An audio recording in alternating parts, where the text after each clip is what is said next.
Start करने जा रहे हैं। आज के लेक्चर में बहुत इंपॉर्टेंट टर्मिनोलॉजीज को अगेन हमने डिस्कस करना है। सो प्रीवियस लेक्चर्स में हम डिस्कस कर चुके थे इंडिपेंडेंस के बारे में। आज जो हम डिस्कस करने जा रहे हैं वो और भी टेक्निकल टॉपिक के ऊपर डिस्कस करेंगे, जब तक मीनवाइल बच्चे जुड़ रहे हैं।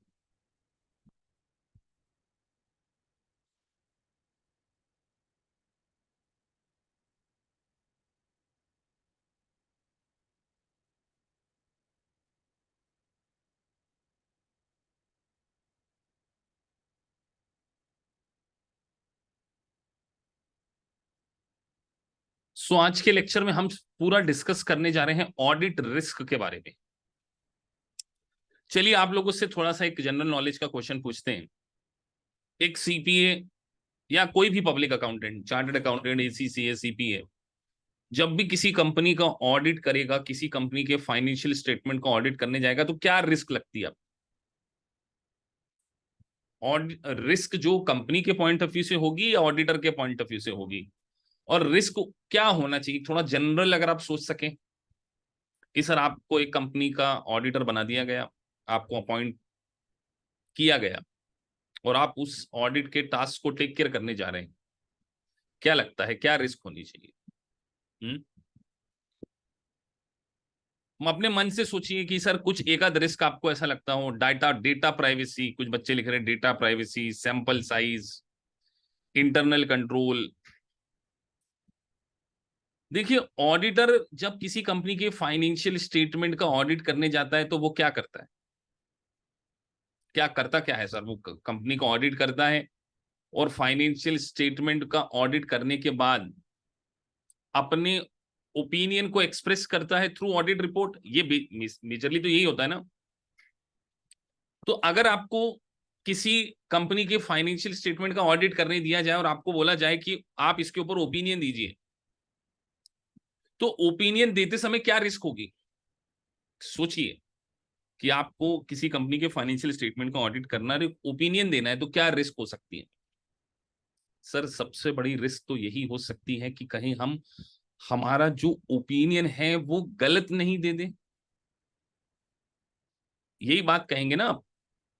तो ऑडिट रिस्क की बिल्कुल डेफिनेशन भी यही बोलती है कि audit risk is fundamental concept in the field of auditing. It refers risk that auditor may issue incorrect or misleading audit opinion. कि आप किसी कंपनी के फाइनेंशियल स्टेटमेंट का ओपिनियन, किसी कंपनी के फाइनेंशियल स्टेटमेंट के ऊपर ओपिनियन दे रहे हैं और वो ओपिनियन इनएप्रोप्रिएट हो जाए। क्या हो जाए? इनएप्रोप्रिएट, या गलत हो जाए, या मिसलीडिंग हो जाए। जैसे सर टेक एग्जांपल, आपने कंपनी के फाइनेंशियल स्टेटमेंट देखा, बैलेंस शीट, बैलेंस शीट को आप ऑडिट कर रहे हैं और आपने बोला कि यार कंपनी के अकाउंट रिसीवेबल बिल्कुल ठीक है, 1000 करोड़ लिखे हैं, हमने सारी एक्सटर्नल कंफर्मेशन ले ली है, हमने कंपनी के सारे सेल्स बिल को चेक कर लिया और we are very much sure कि कंपनी ने जो 1000 करोड़ अकाउंट रिसीवेबल बताए वो अप्रोप्रिएटली रिकॉर्डेड और इतने के ही। क्या रिस्क हो सकती है? रिस्क क्या हो सकती है?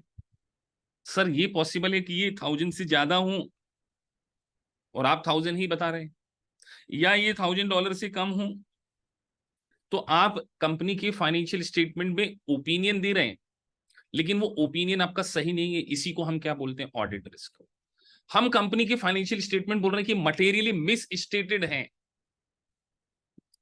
उसके अंदर गलतियां हैं बट एक्चुअल में तो उसमें कोई गलती नहीं है, या हम बोल रहे हैं कि बिल्कुल करेक्ट है बट वो एक्चुअल में करेक्ट नहीं। तो ये सब क्या है?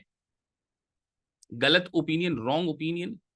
तो जब कंपनी की फाइनेंशियल स्टेटमेंट का ऑडिट करने के बाद ऑडिटर अपने ऑडिट ओपिनियन को देता है तो हमेशा एक रिस्क इन्वॉल्व रहती है। बताइए रिस्क क्यों इन्वॉल्व रहती है?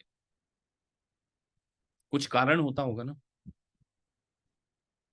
ऐसा तो नहीं हो सकता कि हम ऑडिट करने गए, हमने कंपनी के सारे डॉक्यूमेंट्स चेक किए और फिर भी कोई फ्रॉड और एरर रह जाए। क्या रीजन हो सकता है इसका? आपको सोचना चाहिए कि इसका क्या रीजन हो सकता है।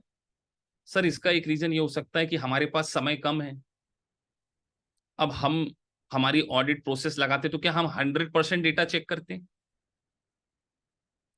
हम 100% तो डेटा नहीं चेक कर सकते ना। कंपनी की 1 लाख बिल हैं, 1 लाख बिल हैं, तो क्या सारे बिल चेक कर लोगे आप? सर सारे चेक कर लेंगे। क्या इतना आपके पास समय है? क्या आपको इतनी ऑडिट फीस मिली है कि जिससे कंपनी के फाइनेंशियल स्टेटमेंट को पूरा चेक कर सको? तो ये पॉसिबल नहीं है। तो ऑडिट रिस्क की 3 कैटेगरी है, और ये तीनों कैटेगरी के ऊपर 101% एक सिमुलेशन आता है। सिम्स आएगा सीधे इसके ऊपर, बहुत सारे क्वेश्चन तो नहीं, एमसीक्यू भी आने के चांसेस हैं, बट सिमुलेशन सबसे ज्यादा चांसेस हैं कि, क्योंकि ये बहुत प्रैक्टिकल है। तो ऑडिट रिस्क 3 पार्ट से मिलकर बन रही है। ये ऑडिट रिस्क के 3 की कंपोनेंट्स। सबसे पहले इनहेरेंट रिस्क। इनहेरेंट, आप मुझे बताइए, आपने सोचा कि मैं दिल्ली से इंदौर जाऊंगा बाई बाइक, और आपने जैकेट पहन ली जिससे आपको चोट ना लगे, हेलमेट भी आपने पहन लिया, तो भी कोई रिस्क है क्या? कि हमने सर सेफ्टी इक्विपमेंट पूरे पहन लिए, हेलमेट भी पहन लिया, और हम सारे रूल्स एंड रेगुलेशन का फॉलो करके जाने वाले, हमने ये सोच लिया कि जहां सिग्नल आएगा वहां ब्रेक मारेंगे, बाकायदा जो मिनिमम जो रोड के रूल्स हैं उसको फॉलो करेंगे, स्टिल देयर एनी रिस्क? कि कोई रिस्क नहीं है? बताइए, क्या आप 100% श्योर हो सकते हैं कि आप दिल्ली से इंदौर जाएंगे आपका एक्सीडेंट नहीं होगा? बताइए क्यों ऐसा पॉसिबल नहीं है कि एक्सीडेंट होने के चांसेस बिल्कुल कंप्लीटली एलिमिनेट नहीं किए जा सकते? सर क्योंकि जो एक्ट हम कर रहे हैं उसका नेचर ही ऐसा है कि जिसमें हमेशा रिस्क रहे। यार आप सीधे चल रहे हो, सामने वाला तो सीधे नहीं चल रहा है ना। आपने तो कसम खा ली कि 60 किलोमीटर प्रति घंटे के ऊपर से नहीं चलाएंगे। वो जो थर्ड पार्टी है वो 120 किलोमीटर पे आके आपको ओवरटेक करके कट मार के चले जाए तो क्या करोगे आप? तो ऐसी रिस्क जिसको कंट्रोल भी जिसको कंट्रोल भी रोक ना सके, जो कि नेचर ऑफ बिजनेस में इन्वॉल्व हो, जो कि नेचर ऑफ ट्रांजेक्शन में इन्वॉल्व हो, उसको हम बोलते हैं इनहेरेंट रिस्क। तो क्या हम इस बात का कंक्लूजन निकाल सकते हैं कि sir inherent risk nature of business में ही होती है, नेचर ऑफ एक्ट में ही होती है? आपने बोला हम पहाड़ चढ़ेंगे, ट्री पे क्लेम करेंगे, कुछ भी आपने एक्ट किया, उस एक्ट के अंदर अगर कोई ऑलरेडी उस एक्ट के नेचर में ही वो रिस्क इन्वॉल्व हो, तो उस रिस्क को अगर कंट्रोल भी रोक ना सके, कंप्लीटली एलिमिनेट ना कर सके, तो इस प्रकार की रिस्क को हम क्या बोलते हैं? Inherent risk. तो सर इनहेरेंट रिस्क, जैसे मैंने यहाँ पे एक एग्जांपल बना दिया बिल्कुल लेमन टर्म का कि आप कभी भूलो ना। जैसे ये एक भाई साहब पेड़ के ऊपर चढ़ रहे हैं, कितनी सेफ्टी मेजरमेंट आप ले लो, रिस्क हमेशा रहेगी, लेकिन हमें तो ऑडिटर के पॉइंट ऑफ व्यू से सोचना है। तो एक इंपॉर्टेंट लाइन को मैंने यहाँ पे हाईलाइट किया है कि इंटरनल कंट्रोल भी विदाउट कंसीडरिंग द इंपैक्ट,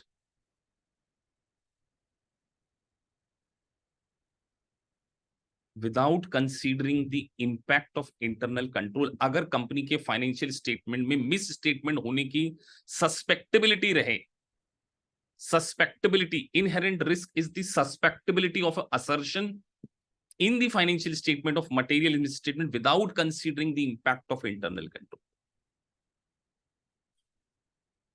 तो उस प्रकार की रिस्क को हम क्या बोलते हैं? Inherent risk. तो inherent risk task by its nature. Sir कोई प्रैक्टिकल एग्जांपल आप दे सकते हैं क्या? जैसे हमारी किसी जमाने में सीए की कोचिंग थी लाजपत नगर में, और लक्ष्मी नगर में भी एक सेंटर था, और वहां पर जो स्टूडेंट फीस देते थे वो बोले कैश में देते थे सारा। कोचिंग में आते थे, ये bank, NEFT, credit card, EMI का कोई फैसिलिटी, बच्चे आते थे कैश काउंटर पे फीस जमा कराते थे, रिसिप्ट लेते थे, और ट्यूशन को ज्वाइन कर लेते थे। तो अगर कोई ट्रांजैक्शन कैश में होगा तो हमेशा कोई ना कोई रिस्क होगी कि नहीं होगी? आप बताइए कि यार सर इतना huge amount of cash, it may be possible कि आप उसकी सही तरीके से रिकॉर्डिंग ना कर पाए, क्योंकि वो नेचर में इन्वॉल्व था। क्या हम बच्चों से ये बोल सकते थे कि नहीं आप कैश काउंटर पे पेमेंट मत जमा कराइए? बैंक्स हमेशा डर लगा रहता कि यार आज 25 अगर 10 बच्चों ने ज्वाइन किया है और लेट से आपके पास 5 लाख रुपीज आए, आप कितने ही सिक्योरिटी मेजरमेंट कर लो, हमेशा एक चोरी होने का डर लगा रहता। आपके पास बहुत कैश है, कितना ही स्ट्रॉन्ग सिक्योरिटी सिस्टम हम मेजरमेंट कर लो, बिकॉज नेचर ऑफ ट्रांजेक्शन इस तरीके था कि आपको हमेशा लगता था कि यार फ्रॉड हो सकता है। तो ऐसी रिस्क जो कि कंट्रोल, जिसमें कंट्रोल को कंसीडर ही नहीं करते, उस प्रकार की रिस्क को हम क्या बोलते हैं? अब एक स्टूडेंट ने पूछा सस्पेक्टेबिलिटी ऑफ असर्शन। तो प्रीवियस लेक्चर में एक वर्ड समझाया था मैंने आपको कि मैनेजमेंट ने कंपनी के फाइनेंशियल स्टेटमेंट को बनाते समय बहुत सारे असर्शन लिए होते, उस असर्शन के ऊपर हमेशा सस्पेक्टेबिलिटी रहेगी। मैनेजमेंट बोल रहा है कि यार ये जो मेरे इन्वेस्टमेंट हैं ये लॉन्ग टर्म है, हेल्ड टू मैच्योरिटी है, ये मैनेजमेंट का अजम्पशन है, तो इसके ऊपर सस्पेक्टेबिलिटी रहेगी कि नहीं रहेगी? हो सकता है मैनेजमेंट इसको लॉन्ग टर्म नहीं, मैनेजमेंट अभी इसको 3 महीने में बेचने वाला है, मैनेजमेंट ने कोई फॉरेन करेंसी ट्रांजेक्शन किए हुए हैं और मैनेजमेंट का कहना है कि इसमें हमको फॉरेन गेन होने वाला है, तो आपको तो हमेशा उस असर्शन के ऊपर सस्पेक्टेबिलिटी रहेगी because the nature of a transaction. तो ऐसी रिस्क जो कि nature of a transaction, nature के कारण होती है और जो इंटरनल कंट्रोल को कंसीडर किए बिना भी हो जाए, इस प्रकार की रिस्क को हम क्या बोलते हैं? Inherent risk. तो बताइए बीइंग ए ऑडिटर आपका क्या काम होना चाहिए अगर इस प्रकार की कोई रिस्क है? क्या करोगे आप बताइए, आप क्या सोचते हैं? रिस्क को अगर हम एलिमिनेट नहीं कर सकते, आप आपकी जिंदगी में अगर किसी रिस्क को एलिमिनेट नहीं कर सकते तो क्या कर सकते हो बताओ? आप सोचो कि सर दिल्ली से इंदौर जाने में रिस्क तो है कि कहीं टक्कर ना हो जाए, कुछ हो ना जाए, क्या करोगे? सर प्रिकॉशन लेंगे और एटलीस्ट ये कोशिश करेंगे कि रिस्क को अगर एलिमिनेट नहीं किया जा सकता तो एटलीस्ट रिस्क को लो लेवल पर तो लेकर आया जाए। तो चलिए आप, मैं अब आपसे पूछता हूं कि एज ए ऑडिटर आपको रिस्क को लो लेवल पर लेकर आना है तो आप क्या करोगे? सोचो, आप सोचा करो कि सर हमको रिस्क को लो लेवल पर लेकर आना है। तो सर कहीं ना कहीं हम हमारी ऑडिट प्रोसेस, हमारा काम क्या है? We are the auditors. तो हम हमारी ऑडिट प्रोसीजर को बहुत अच्छे से इफेक्टिवली डिजाइन करेंगे हमारी ऑडिट प्रोसेस इस तरीके से डिजाइन करेंगे जिससे कि हम हमारी रिस्क को, तो एग्जामिनर को पता है कि आप रिस्क को एलिमिनेट नहीं कर सकते, तो एटलीस्ट रिस्क को एक्सेप्टेबल लेवल तक लो पर लेकर आओ। जैसे आपको पता है कि यार इस रोड पर मनाली जाना है, पहाड़ों पे चढ़ना है, रिस्क बहुत ज्यादा है, लेकिन घूमने भी जाना है सर, बर्फ के मजे भी लेना है, क्या करें? तो गाड़ी चलाओ, लेकिन गाड़ी को जरा देख के संभल के चलाओ ना, सेफ्टी मेजरमेंट लो, एक मिनिमम स्पीड्स को फॉलो करो, ट्रैफिक सिग्नल को फॉलो करो। अगर आपको कार चलाती नहीं आती तो ऐसे ड्राइवर को करो कि जो डिसेंटली या पहाड़ी हो वो, तो आपने क्या किया? आपने वो प्रोसेस को फॉलो किया। तो जिंदगी में भी आप वैसा ही करते हो, तो ऑडिट में भी आप आपकी ऑडिट प्रोसीजर को इसी तरीके से लगाएंगे। ये समझने की चीजें, रटने की चीजें थोड़ी है। तो सर ऑडिट रिस्क किससे मिलकर बनती है? तो सर इसका मतलब हम कभी भी ऑडिट रिस्क को जीरो पर लेकर आ सकते हैं क्या? नहीं लेकर आ सकते। मतलब आपने हमें काम की बात ये बोल दी जो हमको हमेशा याद रखना है, एक सेकेंड, कि ऑडिट रिस्क को कभी भी लो लेवल पर ही लिया जा सकता है, कंप्लीटली एलिमिनेट नहीं किया जा सकता। याद रहेगा सर अब ये। तो जो रिस्क है वो 3 लेवल पर होती है: accounts balance, class of transaction और डिस्क्लोजर। बताइए, एग्जाम्पल दीजिए। क्लास ऑफ ट्रांजेक्शन मतलब, class of transaction sir sales transaction. क्या हम सेल्स को बैलेंस बोलते हैं क्या अकाउंट्स का? सेल्स तो एक पर्टिकुलर डेट पे सेल परचेज क्या है, ट्रांजेक्शन है sir. Account receivable, accounts payable, cash balance, investment balance, ये सब क्या है, अकाउंट बैलेंस। तो सर रिस्क भी तीन लेवल पर देखी जाती है, class of transaction, accounts balance, और डिस्क्लोजर आपने दिया है कि नहीं दिया है। Give me one example of disclosure जहां पर इनहेरेंट रिस्क होगी। गिव मी वन एग्जांपल, देना है आपको एग्जांपल, ताकि आप, मैंने आपको डे वन पर एक बात बोली थी, आप ऑडिट तभी पास कर पाएंगे जब आपका माइंड एज ए ऑडिटर सोच सकता है। तो सर डिस्क्लोजर का मतलब क्या हुआ कि कंपनी जब अपने फाइनेंशियल स्टेटमेंट बनाता है तो बहुत सारे अजम्पशंस लेता है, अकाउंटिंग एस्टिमेट लेता है, legal issues, legal disclosure, compliances, warranty cost, contingent, बिल्कुल सही लिखा है प्रियंका ने। ये सब क्या है, तो यहां पर कहीं ना कहीं इनहेरेंट रिस्क है कि कंपनी के मैनेजमेंट ने असर्शन लिया है, तो इट मे बी पॉसिबल वो असर्शन सही नहीं हो, उसमें किसी प्रकार का फ्रॉड हो, तो ये रिस्क हमेशा रहेगी। इसीलिए ऑडिटर को कभी भी फ्रॉड और एरर के लिए सोली रिस्पॉन्सिबल नहीं ठहराया जा सकता, because of the inherent risk. Exam में अगर एमसीक्यू में आ जाए तो यही बात आपको लिखनी है कि ऑडिटर को कभी भी फ्रॉड और एरर के लिए सोली रिस्पॉन्सिबल नहीं ठहराया जा सकता, because due to inherent risk of audit. अब सर इनहेरेंट रिस्क का आपने एक प्रैक्टिकल एग्जांपल यहां पर मैंने लिख दिया, जैसे कॉम्प्लेक्स फाइनेंशियल इंस्ट्रूमेंट। अब आप किसी कंपनी के फाइनेंशियल इंस्ट्रूमेंट, क्या होता है financial instrument, give me one name of financial instrument. Financial instrument, दूसरा नाम है फाइनेंशियल एसेट। सर कंपनी के इन्वेस्टमेंट, बॉन्ड, डिबेंचर, डेरिवेटिव्स, ये सब क्या है। तो आप किसी कंपनी के फाइनेंशियल इंस्ट्रूमेंट का ऑडिट कर रहे हैं तो आपको हमेशा एक रिस्क रहेगी कि यार कंपनी ने वैल्यूएशन किया, हो सकता है उसका एक्टिव मार्केट ही ना हो। तो कंपनी का वैल्यूएशन कैसे आप पता कर लोगे जब उसका कोई एक्टिव मार्केट ही नहीं है, और मार्केट है भी तो मार्केट तो बहुत वॉलेटाइल है। बैलेंस शीट डेट पे वो 30,000 बता रहा है, 3 दिन बाद हो सकता है उसकी वैल्यू 2500 हो जाए। तो आप वैल्यूएशन कैसे करोगे, और वैल्यूएशन कर भी लोगे तो हमेशा एक रिस्क इन्वॉल्व है। इसी रिस्क को हम क्या बोल रहे हैं, इनहेरेंट रिस्क। सर आपने मेरे मॉक में 90% स्कोर कर लिया, हर यूनिट में आपका 90-90 स्कोर आ रहा है, सीपी की एग्जाम देने जा रहे हो, क्या आप 100% कह सकते हो, जैसे मैं बोल देता हूं कि 100% आप पास हो जाओगे? नहीं सर, इनहेरेंट रिस्क वहां पे भी है, जो कि नेचर ऑफ एग्जाम में है। चलो आप एग्जांपल दो, एक नेचर ऑफ एग्जाम में क्या रिस्क है, फिर मैं आपको दूंगा, बोलेंगे हाँ सर बिल्कुल सही बोल रहे हो। नेचर ऑफ एग्जाम की क्या रिस्क है?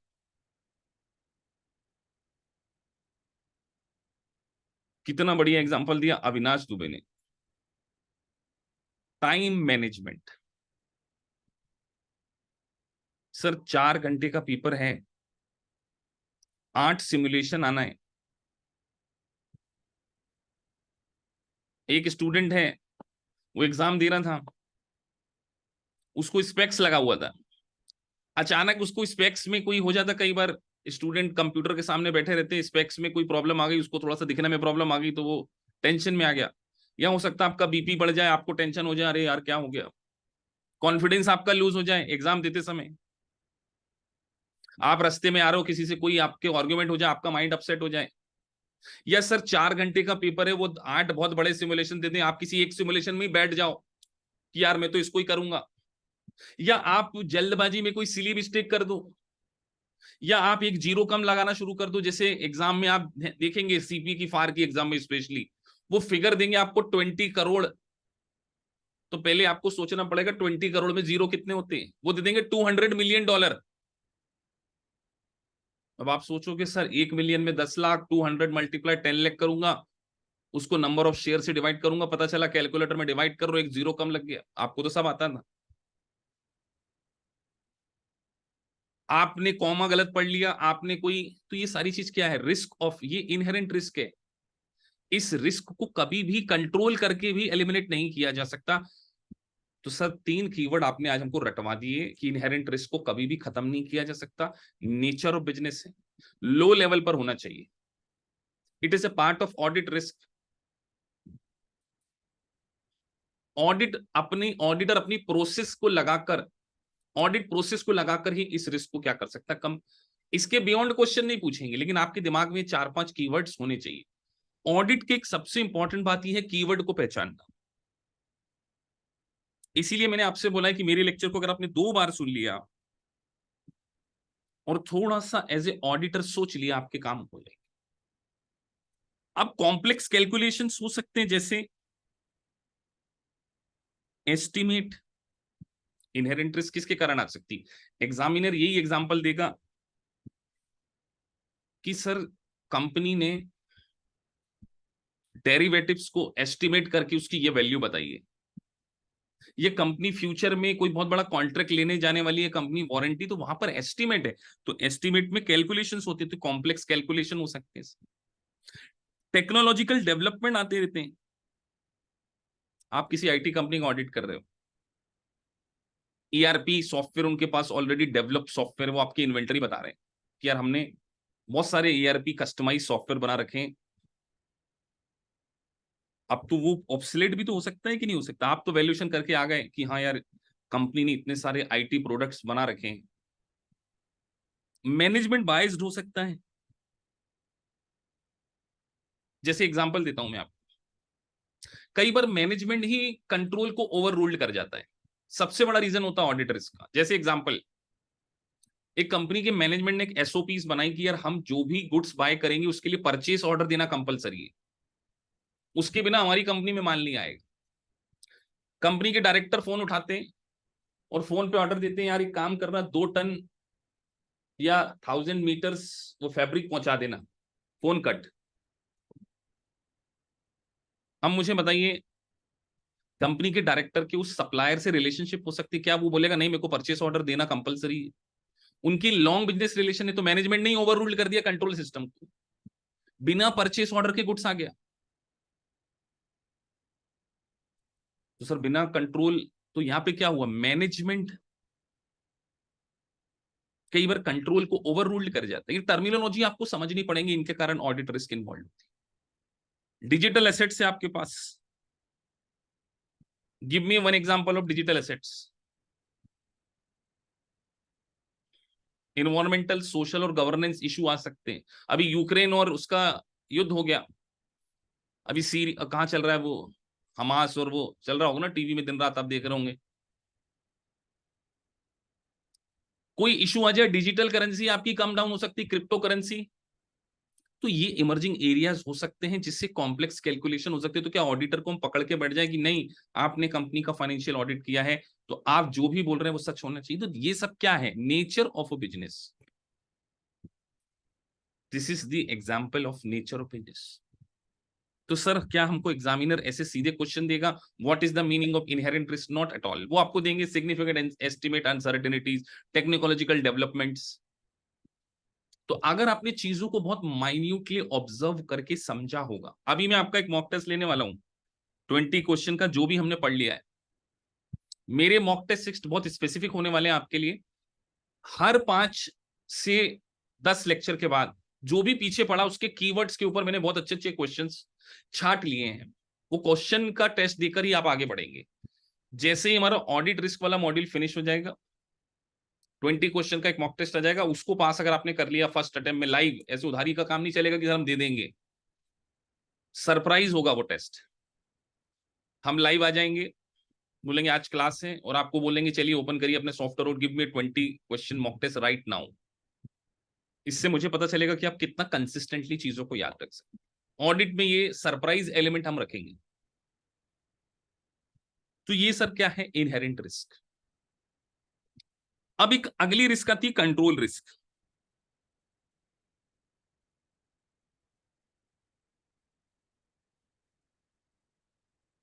क्या लगता है क्या हो सकती है कंट्रोल रिस्क? कंट्रोल रिस्क नाम से ही क्लियर हो जाता है।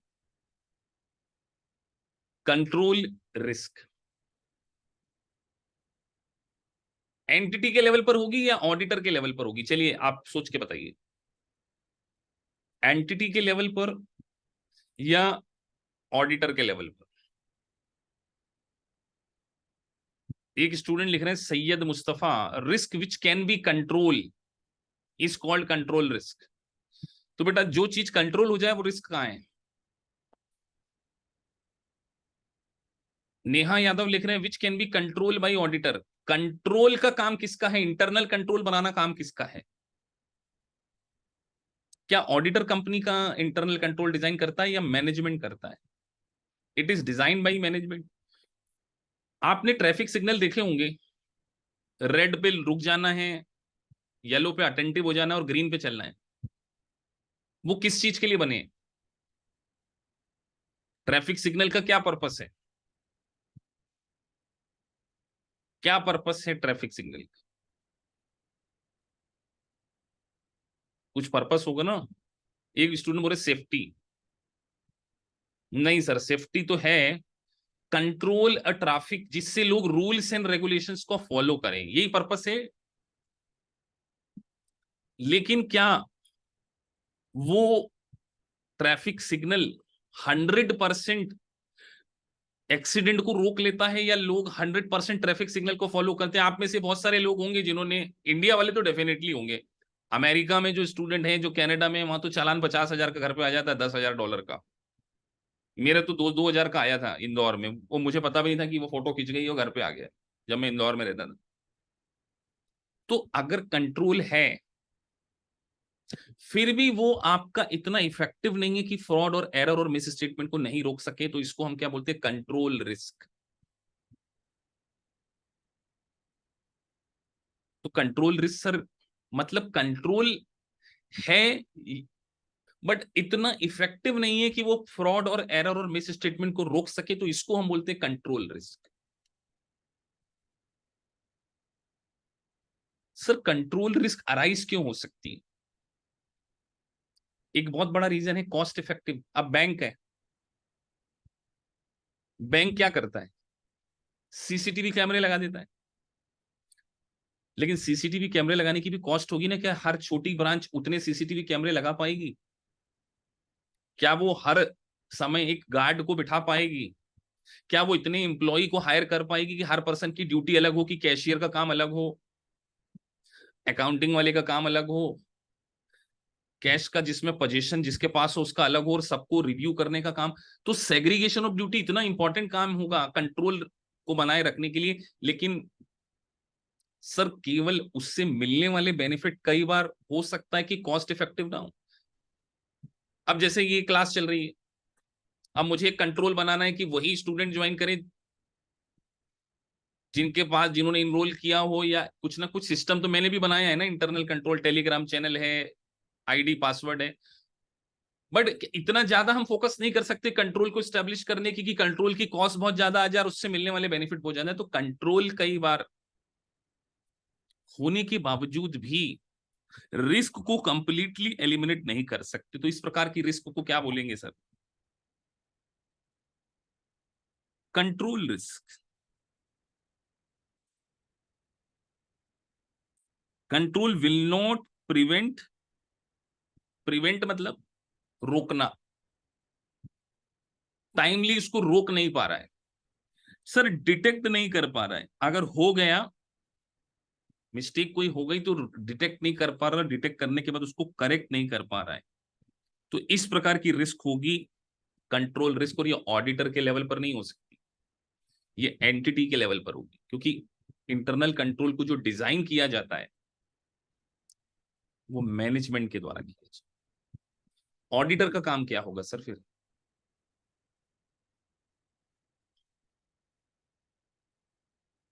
ऑडिटर का काम है टेस्टिंग करना, टू इंश्योर ऑपरेटिंग इफेक्टिवली, यही काम है आपका बस। आपका सिर्फ यही काम है कि इंश्योर कीजिए कि जो कंट्रोल है, एक तो कंट्रोल होना चाहिए और एक है तो इफेक्टिवली ऑपरेटिंग होना चाहिए। और ऑडिटर इसके लिए सैंपल सिलेक्ट करेगा। They choose sample purchase order and check the disbursement. तो आप क्या कर सकते हो, यार कंपनी परचेस करती तो आप कंपनी की परचेस के ऊपर क्या इंटरनल कंट्रोल है, चेक करना चाहोगे ना? कि यार क्या कंपनी परचेस ऑर्डर इशू करती है, क्या कंपनी टेंडर लेकर आती है, तो उस पूरी परचेस चेन को किस तरीके से आप वेरीफाई करते हो, तो उसके कंट्रोल इफेक्टिवनेस को आप देखते हो। तो कंट्रोल के ऊपर एक बहुत इंपॉर्टेंट लाइन मैंने मेंशन कर रहा हूं, कंसिस्टेंटली अप्लाइड होना चाहिए। कंट्रोल केवल बैलेंस शीट डेट पर है सर, हम तो जिस दिन ऑडिट करने गए उस दिन क्या चेक करोगे, ऐसा नहीं। Control should be consistently applied. तो कंसिस्टेंटली आपको देखना पड़ेगा कि किसी कंपनी में कंट्रोल एग्जिस्ट है या नहीं। तो सर दोनों रिस्क को मिला दिया जाए, इनहेरेंट और कंट्रोल रिस्क, तो क्या हो गया, ऑडिट रिस्क। अगली आ रही है डिटेक्शन रिस्क। आप एक कंपनी के ऑडिटर हैं, क्या रिस्क हो सकती है ऑडिट करते समय। डिटेक्शन रिस्क एंटिटी लेवल पर होनी चाहिए या कंपनी के लेवल पर, व्हाट डू यू थिंक। सोचने का पहले आपको मौका देता हूं मैं हमेशा। कंपनी के लेवल पर, बहुत सारे लिख रहे हैं कंपनी के लेवल पर होना चाहिए। ऑडिट कौन कर रहा है, डिटेक्ट करना किसका काम होना चाहिए, ऑडिटर। ये सबसे टेक्निकल है, रिस्क है बेटा, इसको आप बहुत गलत मिस इंटरप्रिटेट कर जाओगे, वेरी वेरी इंपॉर्टेंट।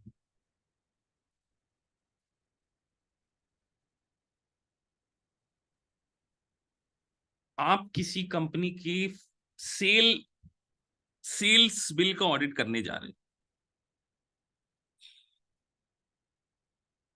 कि यार आपको सेल्स बिल चेक करना है, तो आप हमेशा इस बात की रिस्क रहेगी कि कहीं आपकी ऑडिट प्रोसीजर उस मिस स्टेटमेंट को डिटेक्ट ना कर पाए तो। यार आप तो कंपनी का सेल्स का ऑडिट, आपने बोला लेकर आओ स्टॉक रजिस्टर, आपने बोला लेकर आओ सेल्स बिल, और बोले मैं इसके ऊपर ऑडिट करूंगा। तो ये हो सकता है ना कि आपकी प्रोसीजर,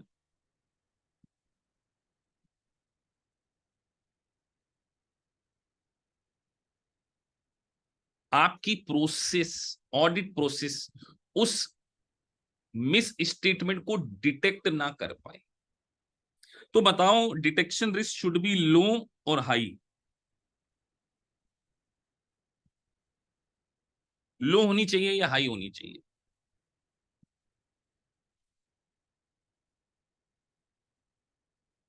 सर ऑब्वियस सी बात है, रिस्क को हमेशा इंसान लो रखना चाहेगा ना, हाई क्यों रखना चाहेगा। तो आपके पास कंपनी के 10,000 बिल हैं,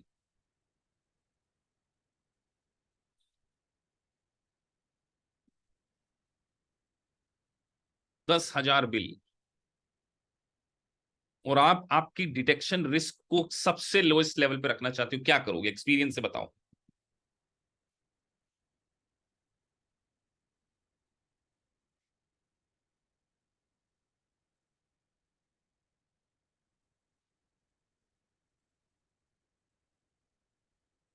राहुल ने बोला सर 9500 वाउचर चेक कर लेंगे।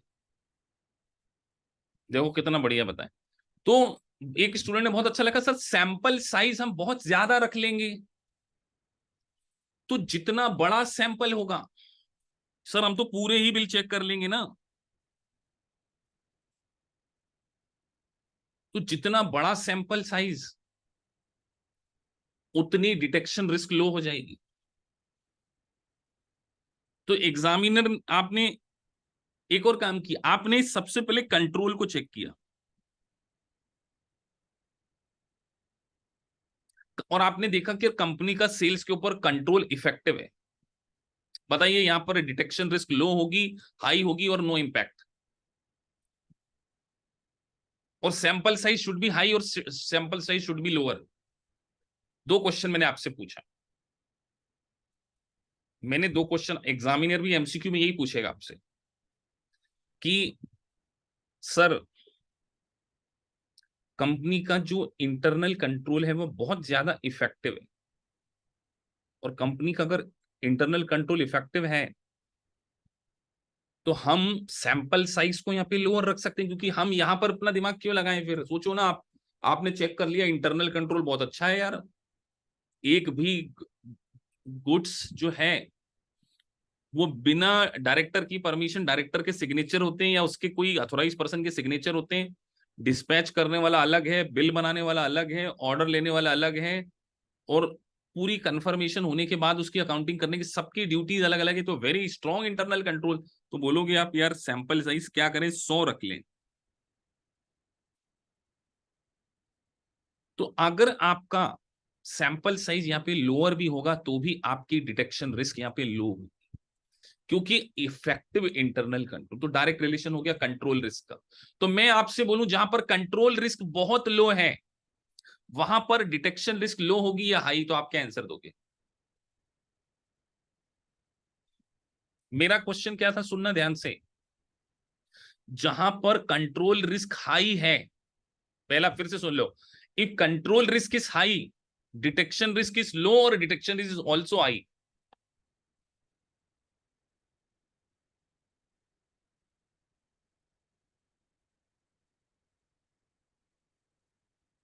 सर डायरेक्ट रिलेशनशिप है कि सर कंट्रोल में बहुत ज्यादा रिस्क है, मतलब कंट्रोल इफेक्टिव नहीं है, तो ऑब्वियस सी बात है सर डिटेक्शन रिस्क भी बहुत ज्यादा हाई हो जाएगी ना, क्योंकि कंट्रोल फ्रॉड को ढूंढ नहीं पाता है तो फिर आपको भी लगेगा। It is a function of effectiveness of audit procedure.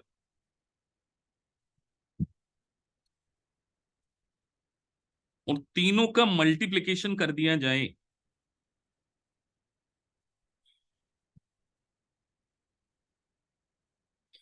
तो ये बन जाती है ऑडिट रिस्क। ये क्या बन जाती है? Audit risk. तो sir audit risk is equal to inherent risk multiply control risk multiplied it, 3 गुना मल्टीप्लीकेशन। बात समझ में आ गई होगी आपको। अब सोचिए, अब आपको एक आइडिया लग गया। सर रोटा तो नहीं मार सकते इस एग्जाम में, रट्टाफिकेशन नहीं चलेगा। चलेगा क्या कि आप सुबह से शाम तक बैठ जाओ? नहीं चलेगा। और एक बात बहुत, ऑडिट पास करने वाले स्टूडेंट का जब भी मैंने इंटरव्यू किया या जिनके क्वेश्चन बहुत सही आते थे, मैंने एक कॉमन सेंस उनके अंदर बहुत अच्छा नोटिस किया। कॉमन सेंस, उनका कॉमन सेंस बहुत अच्छा होता था। और दूसरी उनकी स्किल, बहुत काम और कूल होकर वो क्वेश्चन को पढ़ते हैं। और तीसरी सबसे बड़ी स्किल, डिसाइसिव। विराट कोहली को क्रिकेट खेलते हुए देखा आपने? देखा ही होगा, ऑब्वियस सी बात है, अभी चल रहा है मैच। फुटवर्क डिसाइसिव होता है कि यार डिसीजन ले लिया तो ले लिया। सचिन तेंदुलकर जब भी क्रिकेट खेलते थे आगे बढ़े तो बोले सिक्स ही पढ़ना, स्टंपिंग होते ही नहीं, पीछे देखना ही नहीं है। डिसाइसिव। तो ऑडिट में आंसर देते समय आप डिसाइसिव होना चाहिए, कुछ भी हो जाए सेकंड थॉट नहीं आएगा, यही होगा। जहां ज्यादा सेल्फ डाउट आना शुरू हो जाएगा, ऑडिट में क्वेश्चन बहुत ज्यादा गलत होना शुरू हो जाएंगे। आप फेस करेंगे, मेरे साथ करेंगे, मैं आपसे क्वेश्चन करवाऊंगा लाइव में। डिसाइसिव होना पड़ेगा सर, क्वेश्चन को बहुत ध्यान से पढ़ना पड़ेगा। मेरे लेक्चर की एक एक लाइन जो आपने प्रैक्टिकली एग्जांपल दी है वो बहुत ध्यान से सुननी पड़ेगी, इसलिए ऑडिट को सुनना बहुत जरूरी है। और ऑडिट में चार्टर्ड अकाउंटेंट हो या नॉन चार्टर्ड अकाउंटेंट हो मैटर नहीं करेगा, क्योंकि चार्टर्ड अकाउंटेंट ने चीजें पढ़ी है तो वो ओवर कॉन्फिडेंस में गलत कर जाएंगे। और एक नॉन सीए वाला बिल्कुल सोचेगा यार मेरे को तो ऑडिट करना, ऑडिट की चीजें सोचना है। तो सम टाइम ये हो जाता है। मेरा एक स्टूडेंट सीए है, उनका स्कोर 76 आया, और एक नॉन सीए वो 92 में ऑडिट में। तो मैंने थोड़ा सा जब उसको पढ़ाता था तो मैं ऑब्जर्व कर लेता था यार ये बहुत माइन्यूटली सोचता है। और सीए फट से आंसर देने बोले, फट से बटन दबाओ, नहीं, तुरंत बटन दबाने की जरूरत नहीं है। तो सर तीनों का मल्टीप्लीकेशन अगर हम करेंगे तो कंप्लीट ऑडिट रिस्क बन जाएगी।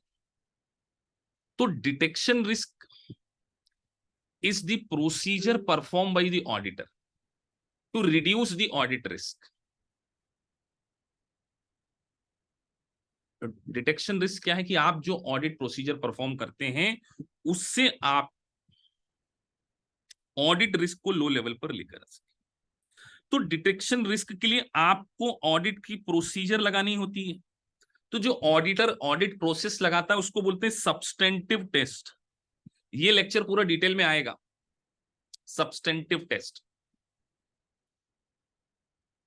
तो सब्सटेंटिव प्रोसीजर का क्या मतलब होता है कि ऑडिटर अपनी प्रोसेस के थ्रू ऑडिट एविडेंस को कलेक्ट करना चाहता है। ऑडिटर क्या करेगा, ऑडिट में ऑडिट एविडेंस को कलेक्ट करना चाहेगा, तो ऑडिट एविडेंस करने के लिए वो टेस्ट का लगाएगा, टेस्ट करेगा। तो मुझे बताइए, टेस्ट की एक्सटेंट ज्यादा होना चाहिए या कम होना चाहिए, या डिपेंड्स?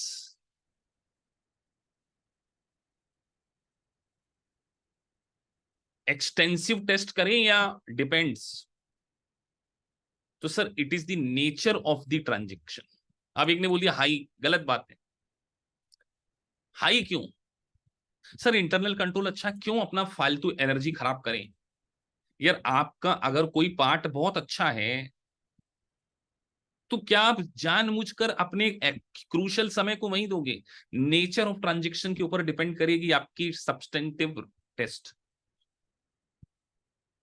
तो सब्सटेंटिव टेस्ट लगाया जाता है procedure performed by the auditor to obtain audit evidence about the completeness, accuracy and validity of the information contained in the financial statement. अब एक रिलेशनशिप को हम डिस्कस करने जा रहे हैं,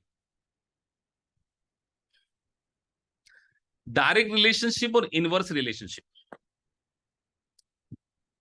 सर रिस्क लो है, सब्सटेंटिव प्रोसीजर भी लो होगी या हाई होगी, इनवर्स और डायरेक्ट? एमसीक्यू का क्वेश्चन। रट के थोड़ी जा सकते कि सामने रट लेंगे कि सब्सटेंटिव ये वो, रटना नहीं है। डायरेक्ट और इनवर्स, आंसर दीजिए।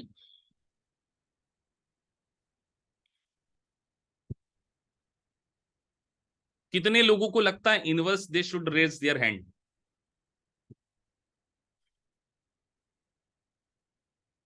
मैंने पूछा ऑडिट रिस्क और सब्सटेंटिव प्रोसीजर का डायरेक्ट रिलेशनशिप है या इनवर्स रिलेशनशिप है? जिनको लगता है inverse, they should raise their hand. 4 लोगों को लगता है, बाकी को कुछ नहीं लगता है। सर हमको हैंड रेज करते नहीं आता, ये हो सकता है। और बाकी सब जिनको नहीं लगता, डायरेक्ट लगता, वो जरा हैंड रेज करना, डायरेक्ट लगने वालों को, डायरेक्ट वाले।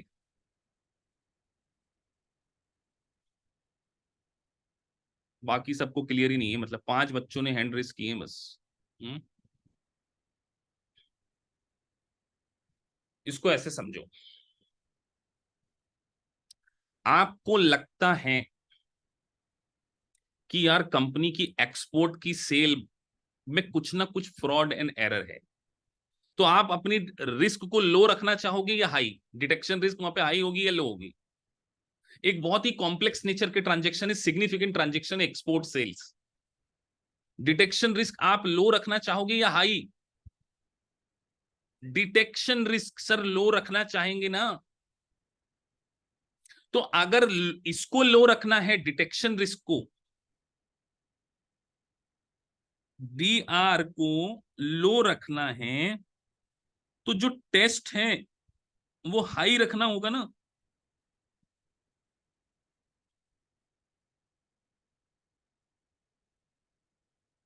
तो ये इनवर्स रिलेशन हुआ कि डायरेक्ट रिलेशनशिप हुआ? इतनी सी बात समझ में नहीं आ रही? सर ये लो जा रहा है, ये जाए, ये ऊपर जा रहा है, तो ये रिलेशनशिप क्या कहलाएगा? अपोजिट रिलेशनशिप हो गया सर, ये इनवर्स रिलेशनशिप। इनवर्स रिलेशनशिप याद नहीं रख पाओगे बेटा।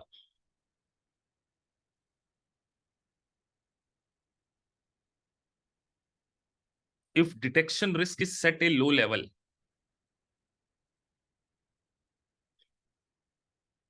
आप चाहते हो कि बिल्कुल लो लेवल पर, तो आप ये डिसाइसिव हो कि यार मुझे पूरे फ्रॉड और एरर को ढूंढ कर ही रहना है। तो अब एक्सटेंसिव और रिग्रेस सब्सटेंटिव प्रोसीजर पे जाओगे, ऐसे क्वेश्चन आपसे पूछे जाएंगे।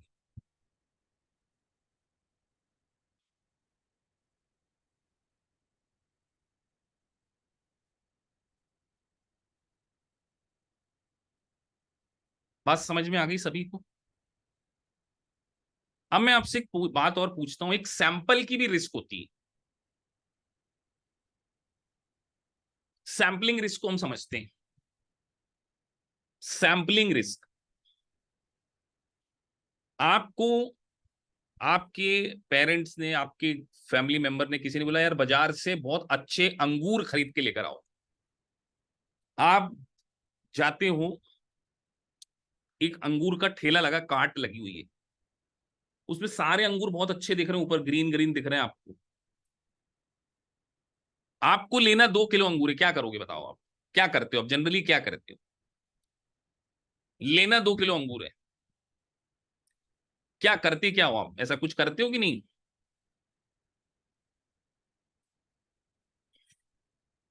सर बार्गेनिंग करते रहे, बार्गेनिंग की बात नहीं हो रही अभी। अभी तो आपको अच्छे अंगूर लेना, अभी प्राइस की बात नहीं हो रही है। आपको 2 किलो ग्रेप्स लेने हैं, तो आप 2-4 अंगूर उठाते हो और खा के टेस्ट करते हो। आपने 2 अंगूर खाए, आपको मीठे लगे, उस 2 अंगूर को क्या बोलेंगे हम? सैंपल। आपने उठाया सैंपल और टेस्ट कर लिया, और उसके बीच पे बेसिस पर आपने कंक्लूजन निकाल लिया कि वो पूरे ठेले में जो अंगूर हैं वो मीठे हैं। क्या ये 100% श्योरिटी के साथ आप कह सकते हो बेटा है कि सर वो सारे के सारे अंगूर मीठे होंगे? बताइए क्यों नहीं कह सकते आप, मुझे रीजन चाहिए आपसे।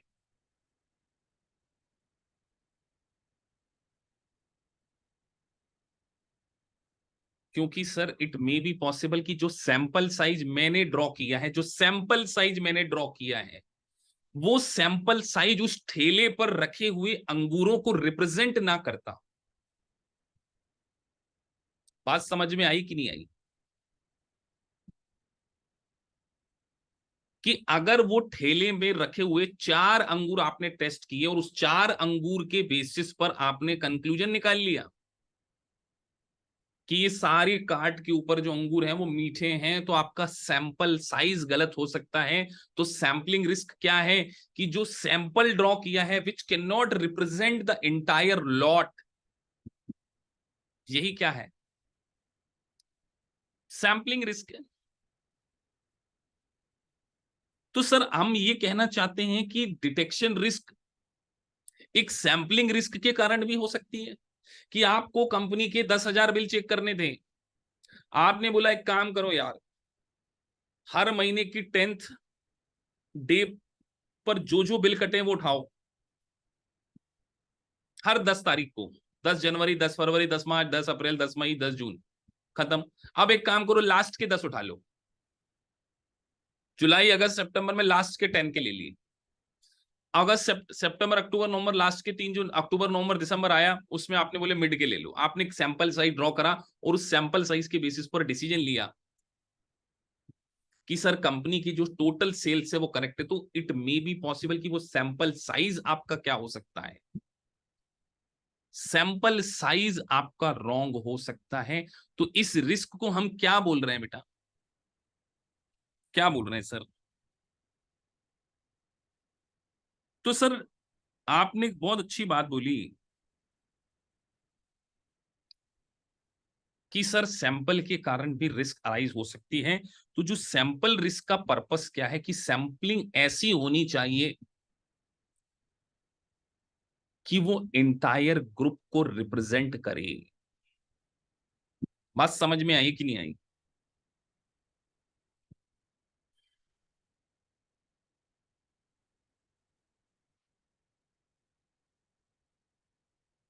तो sample risk, sample may not represent, अभी पूरा डिटेल में पढ़ेंगे सैंपलिंग रिस्क को, ऑफ द पॉपुलेशन। तो हम इसी को क्या बोल रहे हैं, सैंपलिंग रिस्क के नाम से जान रहे हैं। तो सैंपलिंग रिस्क भी 2 कारणों से हो सकती है सर। एक तो सैंपल का एरर ले लिया कि सैंपल ही गलत उठा लिया, और एक हो सकती है कि ऑडिट की प्रोसीजर गलत हो। आपकी मम्मी ने आपको बोला बेटा बाजार से अच्छे अंगूर खरीद के लेकर आना, आपने बोला अच्छे अंगूर का मतलब पहले तो सिलेक्ट करूंगा सैंपल, और सैंपल साइज इस कोने से भी उठाऊंगा, इस कोने से भी उठाऊंगा, इस कोने से भी उठाऊंगा, चारों कोने से आपने अंगूर उठाए 5-5, लेकिन उसको स्मेल करके ले लिया आपने, बोले मीठे होंगे। बताइए, आपने सैंपल साइज तो सही लिया लेकिन गलत क्या कर दिया, मुझे बताओ। स्मेल करके ले लिया आपने, क्या गलती की आपने? क्या खुशबू से मिठास का पता लगाया जा सकता है? नहीं सर। तो सर हमने क्या गलत किया, गलत क्या किया ये बताओ, मैं तो आपसे पूछ रहा हूं गलती क्या की है आपने, ये बताओ मुझे टेक्निकल लैंग्वेज में। प्रोसीजर गलत लगा दी सर, सैंपल साइज तो सही उठाया, सैंपल बड़ा भी ले लिया, और सैंपल को हमने बिल्कुल स्टैटिस्टिकली लिया, बहुत टेक्निकली ड्रॉ किया, लेकिन हमने नॉन सैंपलिंग एरर। तो सर दो प्रकार के एरर होते हैं, देखो प्रैक्टिकली समझना पड़ेगा आपको। Not entirely represent,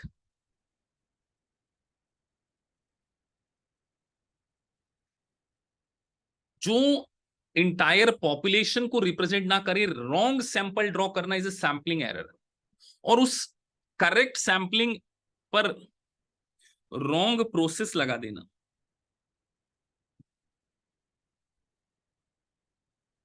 non sampling error.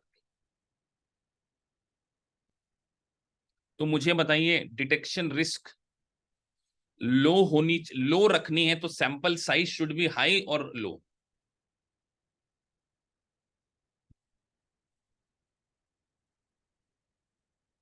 Answer चाहिए मुझे सभी से।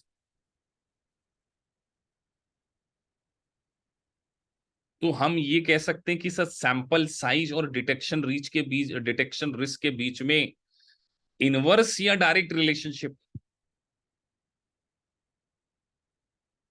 इनवर्स और डायरेक्ट, इनवर्स रिलेशनशिप, कि सर डिटेक्शन रिस्क अगर लो रखना चाहते हैं तो सैंपल साइज बढ़ाना होगा। जहां पर सैंपलिंग रिस्क बहुत ज्यादा है वहां पे डिटेक्शन रिस्क ज्यादा होगी या कम होगी? अगला क्वेश्चन,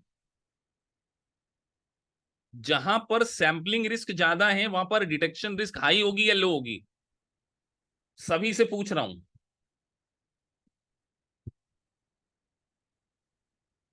हाई होगी बेटा, लो वाले गलत हैं, आप सोच नहीं पा रहे।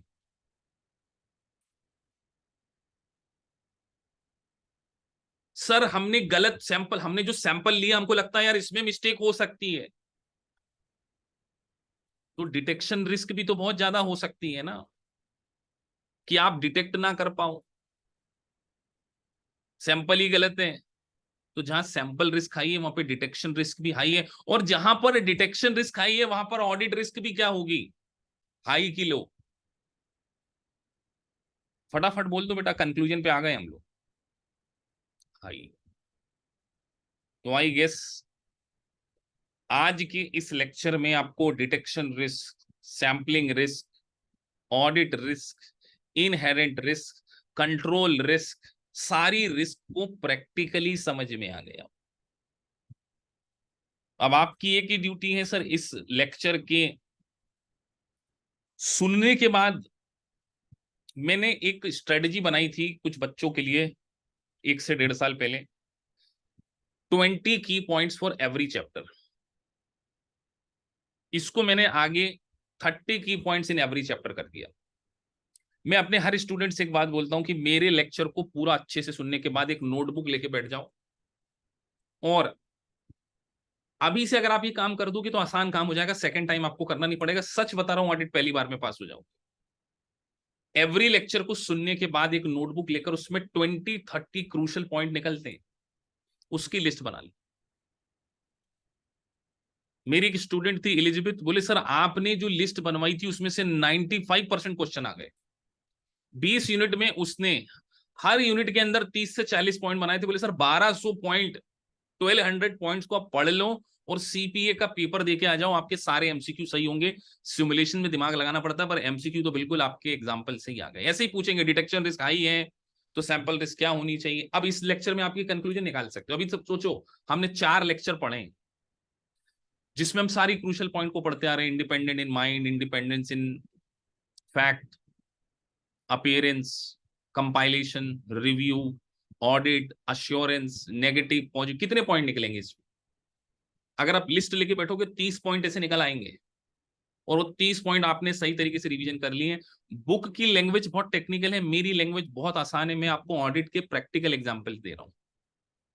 तो आपने हर नोट्स के बाद मेहनत करते हुए नोट्स को पढ़ने के बाद 30 की पॉइंट्स को निकालिए। ऑडिट आपको आसान लगेगा और आपके पहली बार में सिमुलेशन में 70 to 80%। अभी सिमुलेशन की स्ट्रेटजी जब मैं आपको बताऊंगा तो इसमें तो हम इसको डिस्कस करेंगे।